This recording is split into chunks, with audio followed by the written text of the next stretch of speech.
Let's go.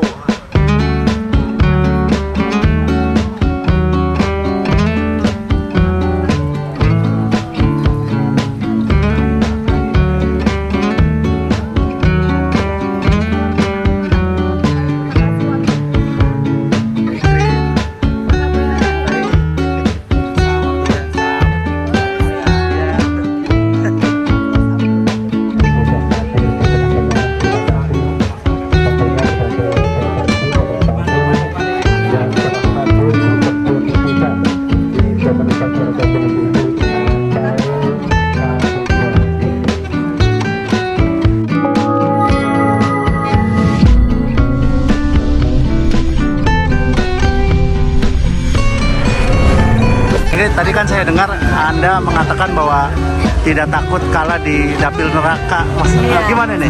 Iya, karena kan banyak yang menyampaikan, kok dapilnya kenapa harus Depok, kenapa harus Jabar 6, karena di Siana itu kuat-kuat, incumbentnya juga kuat-kuat, terus banyak tokoh-tokoh masyarakat setempat. Ya saya bilang, saya lillahi ta'ala aja, yang penting saya ikhtiar untuk bisa memberikan kebermanfaatan untuk orang banyak melalui jalur politik, karena saya sudah pernah merasakan jadi anggota dewan itu banyak yang bisa dilakukan untuk membantu masyarakat dibanding tidak menjadi anggota dewan. Saat ini saya kan pengennya jadi hamba Allah yang bermanfaat untuk orang banyak ya. Jadi saya setelah 2019 saya tidak mencalonkan lagi, tapi saya bisa menggunakan sarana dan fasilitas yang Allah berikan melalui organisasi yang saya bina ya, IPMI. Saya memberdayakan kaum perempuan, khususnya para pelaku UMKM-nya ya. Tapi saya melihat kalau hanya sebagai ketua organisasi tidak ada political will, susah kita memperjuangkan aspirasi masyarakat yang banyak ini ya, mulai dari sektor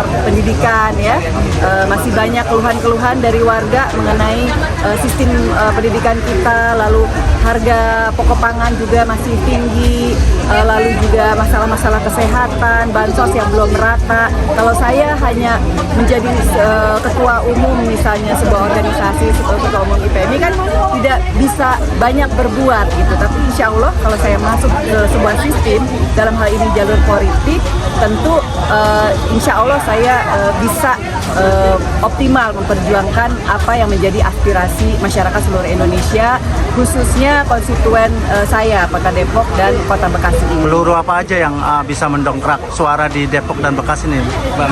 Saat ini karena memang selama ini saya konsentrasinya memberdayakan kaum perempuan, saya banyak bersinergi ya dan menyambangi para perempuan-perempuan di Kota Depok dan Kota Bekasi yang menurut hemat saya memang masih perlu diberdayakan, juga para milenial ya yang saya dorong juga mereka tidak patah semangat karena sekarang kan mencari kerja susah ya. Kita dorong untuk mereka melakukan kegiatan wirausaha. Waktu zamannya Pak SBY itu banyak program-program yang bisa memberikan modal usaha. Salah satu yang waktu itu saya giring ke konstituen saya pada tahun 2009 adalah program Keluarga Harapan atau KUB. Harapan saya di periode mendatang ini, kabinet mendatang ini, program-program sejenis bisa lebih jumlahnya diperbanyak lagi, anggarannya diperbanyak lagi, karena ini real bisa memberdayakan masyarakat berdasarkan pengalaman tahun 2009 ketika saya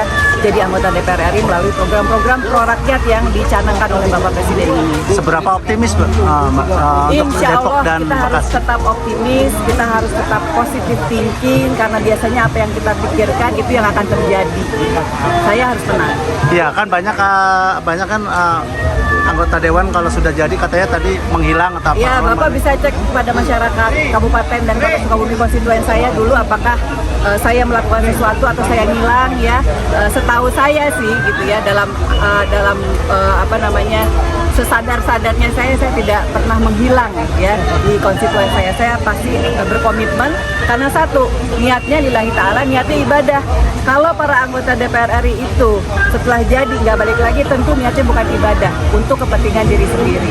Kan kita harus komitmen, jadi anggota DPR RI itu pelayan masyarakat, yang melayani masyarakat, bukan dilayani. Tentunya kita harus mau menyambangi masyarakat, menyerap aspirasi, dan memberikan solusi konkret terhadap permasalahan yang ada di grassroots khususnya. Artinya tidak takut dapil neraka ini ya?